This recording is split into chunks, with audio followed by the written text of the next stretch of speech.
Hello friends, आज मैं आपको एक और न्यू मूवी बकसुरन की शॉर्ट स्टोरी सुनाने जा रही हूँ, जो कि एक तमिल मूवी है। इस मूवी में लड़कियों के बारे में बताया है कि जो लड़कियाँ किसी गलत सुझाव से गलत कामों में लग जाती है, तो कैसे उन लड़कियों का फ़ायदा न उठाते हुए उन्हें समझा के सही मार्ग पे लाना चाहिए।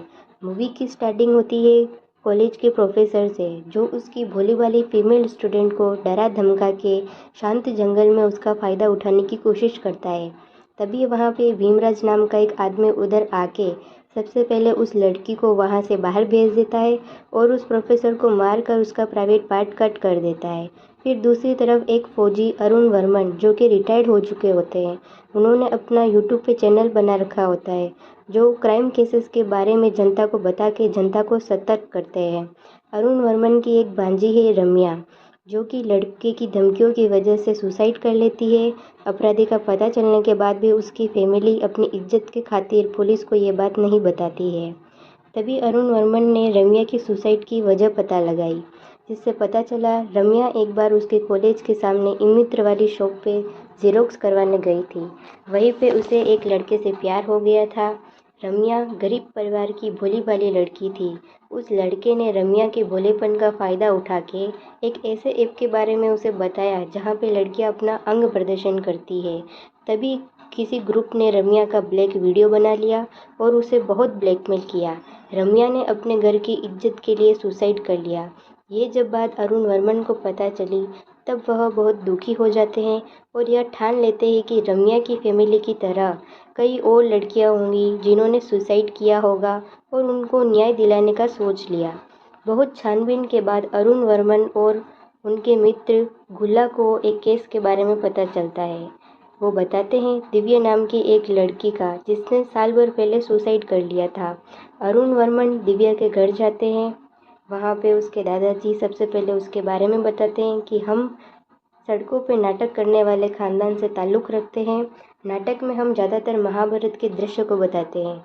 मेरा एक बेटा है भीमराज, जो नाटक में हमेशा भीम बनता है और भीम का रोल वो इतना अच्छे से निभाता है, इसलिए हमने उसका नाम भीमराज रख दिया था। भीमराज की एक बेटी थी जिसका नाम था दिव्या।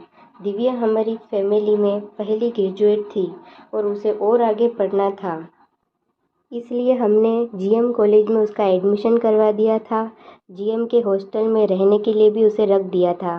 दिव्या एक लड़के को पसंद करने लग गई थी, जिसका नाम रोहन था। रोहन ने दिव्या के बर्थडे के दिन उसे सरप्राइज़ देने की सोची। वह उसके हॉस्टल में चौकीदार को 2000 की रिश्वत देके उससे मिलने पहुंच जाता है। रोहन उसको बर्थडे विश करके केक खिला के उसको किस कर लेता है। चौकीदार उसी चीज़ का फ़ायदा उठा के उन दोनों का वीडियो बना लेता है। फिर वह चौकीदार दिव्या को अपने रूम में बुला के धमकी देता है और उसके गले में गोल्ड की चेन होती है, वो उससे ले लेता है। बाद में ये बात जब हॉस्टल वार्डन को पता चलती है, तो दिव्या को आधी रात को बुला के वार्डन उससे उसकी कॉलेज के प्रोफेसर को खुश करने के लिए कहती है। तभी प्रोफेसर भी उससे बदतमीजी करता है। दिव्या रोते हुए घर पहुंच जाती है। उसके घर वाले सारी बात को बता देती है घर वालों को। उसके साथ यह सब होने के बाद वो कई दिन तक कॉलेज नहीं जाती है। जब फाइनल एग्ज़ाम आ जाते हैं, तब वह अपने पापा के साथ एग्ज़ाम देने जाती है, तो उसे दोनों की हॉल टिकट बुक करवानी थी। तभी उसे हेड से परमिशन लेने के लिए कहा जाता है।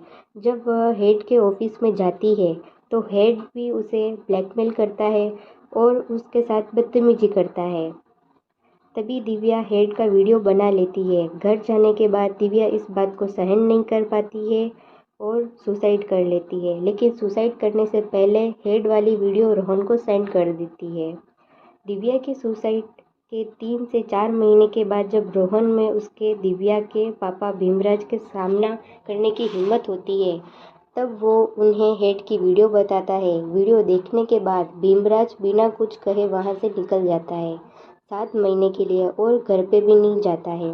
दिव्या का बदला लेने के लिए सबसे पहले भीमराज उसके कॉलेज के प्रोफेसर को मार देता है, जैसा कि इस वीडियो के स्टार्टिंग में दिखाया गया है। फिर वह पुजारी बन के मंदिर में पूजा करता है। जब हॉस्टल के चौकीदार की फैमिली वहाँ आती है, तब भीमराज अपने घर भोजन करवाने के लिए उन फैमिली से कहता है। तो उस चौकीदार की वाइफ उसे अमावस्या के दिन आमंत्रित करती है। अमावस्या के दिन वह उनके घर जाकर उसकी पत्नी को चौकीदार के बारे में सारी बात बता देता है। उसकी पत्नी को भी पता होता है कि उसके पति के कितने गंदे गंदे काम होते हैं। उसकी बेटी को भी उसने गंदे काम में लगवा दिया था। ये सब बताने के बाद पत्नी और बेटी को एक रूम में बंद करके वह उस चौकीदार को मार देता है और दिव्या की चेन भी उससे ले लेता है। फिर उसके बाद हॉस्टल की वार्डन को भी वो मार देता है।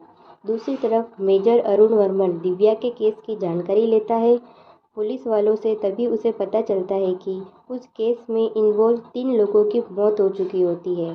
तभी उसे पता लग जाता है कि ये सब उसके पिता भीमराज ने किया है।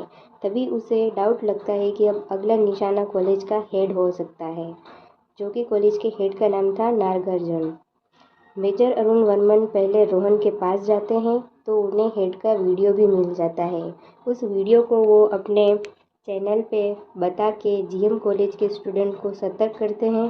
फिर जब ये बात हेड को पता चलती है तो वो उसी दिन वहाँ से कहीं बाहर 2-3 दिन के लिए निकल जाते हैं। हेड ये सोचते हैं कि थोड़े दिन बाहर रहना ही ज़्यादा सही होगा जब तक यह मैटर ठंडा न हो जाता है। भीमराज को यह बात पता चलते ही वो उसके घर पहुंच जाता है और उसे मार देता है। फिर भीमराज उसके घर चला जाता है। उसके अगले दिन अरुण वर्मन उसके घर जाता है और कहता है कि मुझे पता है आपने ही इन चारों को मारा था, लेकिन आप निश्चिंत रहिए, आपके खिलाफ कोई भी सबूत नहीं है। तभी भीमराज कहते हैं कि मेरी बेटी के साथ जो होना था वो हो गया, लेकिन मेरी आपसे रिक्वेस्ट है कि ये जो छोटे छोटे बच्चों के हाथ में जो फ़ोन उनके फैमिली वाले उनको दे देते हैं, देने से पहले तो उनको पूरा बताना चाहिए कि कैसे फ़ोन को यूज़ किया जाए, उसके क्या क्या लाभ हो सकते हैं, उनकी